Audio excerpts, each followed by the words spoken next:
Staycation Part 3. Naghahanda kami na ngayon for check-out.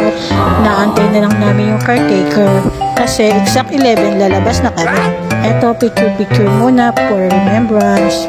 Yan yung harap ng bahay. First itinerary ng gala, sa Sky Ranch muna kami. Gusto nila daw mag-rides. Eto, nakapila kami sa entrance. Let's bolt in. Pagdikit-dikit din ang mga kamay. Pati si mother nakijoin dyan. Picture daw muna kami dito sa malaking pangalan ng Sky Ranch. Pero hindi naman makasingit. Ang dami pa kasi nagpapapicture eh. Pati tuloy si namin na iinip. Anong oras daw siya magpapapicture? Ang inip na. Hi, thank you. Natapos din sa pagpicture. Hoy, tama na. Marami ng picture. After picture taking, eto naman, pipila naman kami ngayon sa ticket booth. Bibili kami ngayon ng ticket para sa drop tower. Excited yung dalawang bata. Ayan na. Wow, ang ganda naman. Feel na feel nilang mag-rides. Susunod daw dyan sa biking naman. Tingnan natin. Tagal din ang rides nila dyan. Kaso, boring daw. Hindi nasiyahan yung dalawa. Inaantay kasi nila yung biglang tataas bababa.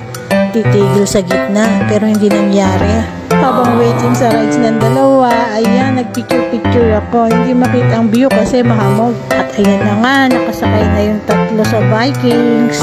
Si ate, si Alex, at si Joshua lang ang sumakay. Ayaw sumakay ng iba at natatakot daw sila. Mayawang nilang tatlo at pumesto pa sila doon sa pinakadulo. Nanonood lang ako, pero ako pa ang natakot. Nakita ko kasi si Angela, biglang tumaas ang puwet. Kala ko mahuhulog na. Nanginginig tuloy ako habang nagpipicture sa kanila. Ayan, tignan mo naman ang itsura ng dalawa. Hindi na makausap.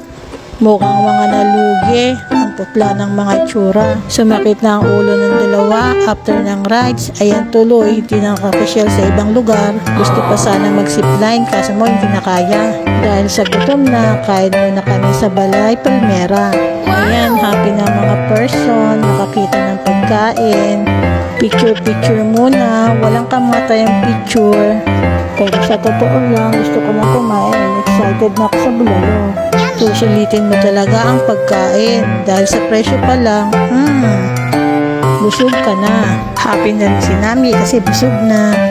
Dahil September month, birthday nga pala ni Ashley. Kaya iyan, may pa-cake pa. Ay, birthday rin pala ni Mama. Double celebration. Ang ganda ng view dito. May mini falls. Kaya yan, picture-picture lang muna ulit sila. At ayan, meron din di magpapahuli. Picturean ko daw siya. Stolen shot.